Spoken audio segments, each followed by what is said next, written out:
Hey everybody, Adam here with Hometown Acres. Welcome back. Today we're going to be working on the garage. We're still waiting for concrete, and while we're waiting, there's still a lot of things that we can get done with this garage to keep the project moving.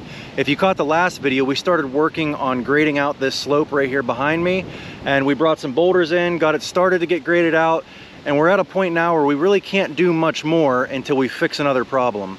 Let me show you what that is. So here's the slope we were working on in the last video, and as we come up here, we're going to transition from this slope, which is going to be grass, to a boulder rock wall over here. And you can see I got a lot more rocks out of the woods off camera from where we picked off last time. So I've got a pretty good pile of rocks here. I still am going to need a ton more, but that should get me started. And I really can't do anything more with this until we fix this issue, and I'll show you what it is. We've got our downspouts on this side of the garage over here, and they come out of the ground right here. That's where they're daylighted for the time being.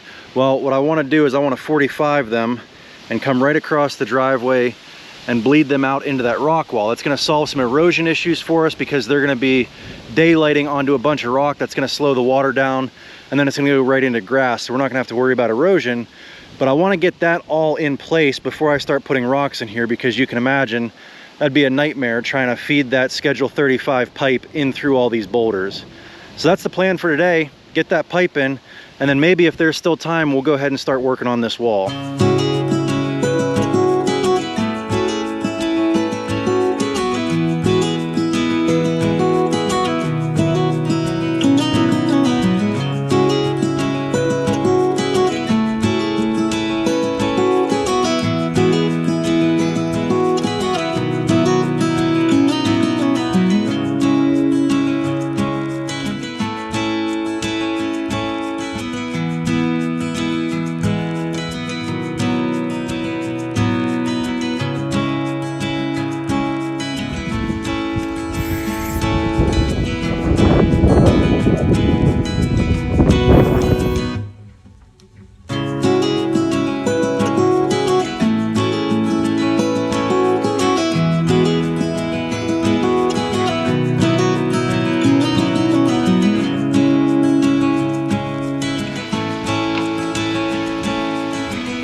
All right, so this is all done now. 4-inch SDR all the way across the driveway, down about 18-20 inches. Should be deep enough that even a cement truck won't crush it when we finally get cement. And then out here on the end, we just took a little 22.5. We did not glue that just to extend it so it drains all the water down into the yard and doesn't wash out this hillside. Once we get all the stone and the geomat and everything in here, we'll take that off and it'll just trickle down into all these rocks. A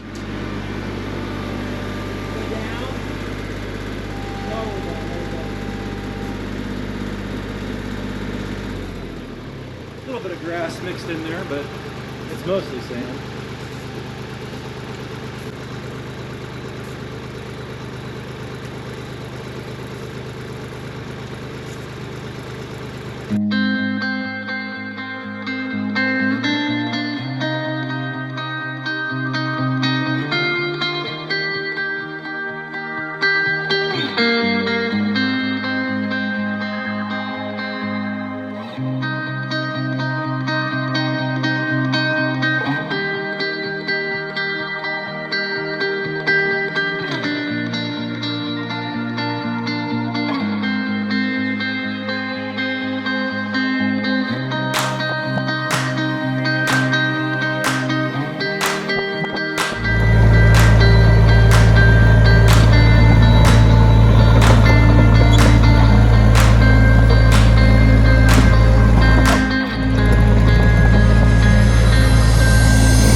Alright, so we got our slope all shaped up here and rolled in with the tractor tires. We got our downspout pipes in so we don't have to worry about water washing across the driveway and washing it out.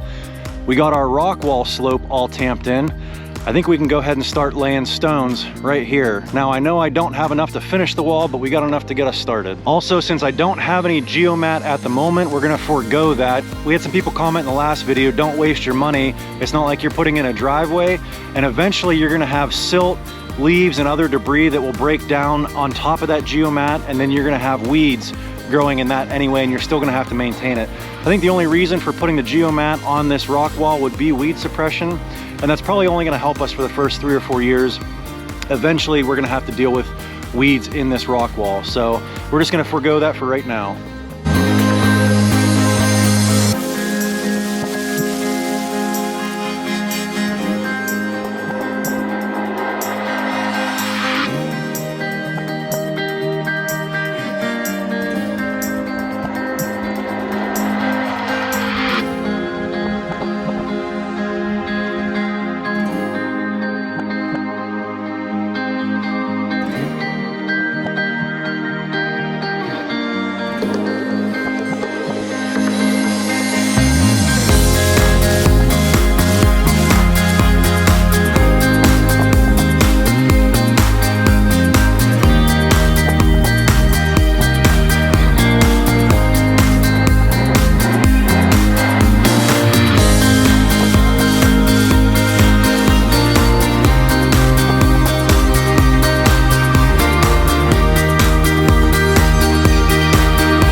Hey, do you want to add some rocks to the rock wall?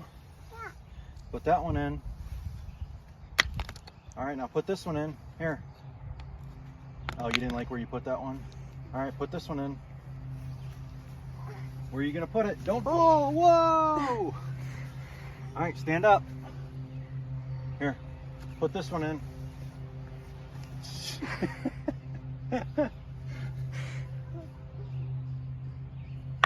Good job. More? All right, come here. Don't fall. Here,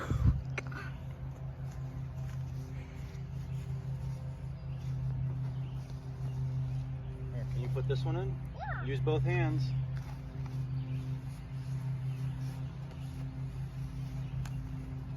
Careful. Always be ready to drop your load.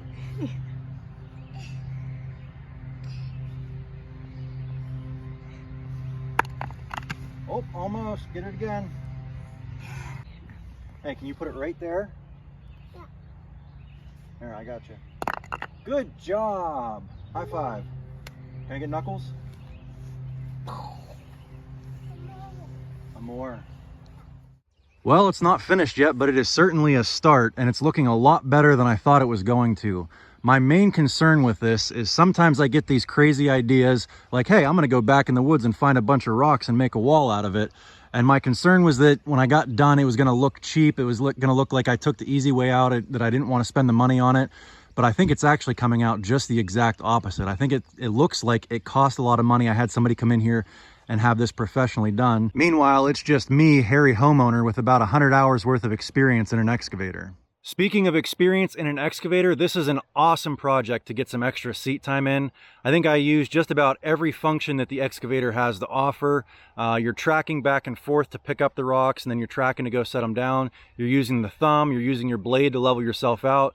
Obviously, you're using the boom, the stick, and the bucket. But this was a really good project to get some extra seat time and get some good experience with the machine. And at the risk of sounding like anybody who's ever bought a piece of equipment before, I should have bought this thing years ago. I literally use it all the time. As a matter of fact, I just checked the hour meter. We've owned it for 3 months now. I had 620 hours when I bought it, and I'm now up to 692 hours. So I've put, 72 hours on it in the last 3 months. I'm averaging about 25 hours a month just in the evenings and weekends. Yeah, I'd say we're getting our money's worth out of this machine. Anyway, if you guys enjoyed this video, give me a big thumbs up, click that subscribe button, and we'll catch you on the next one. Thanks for watching.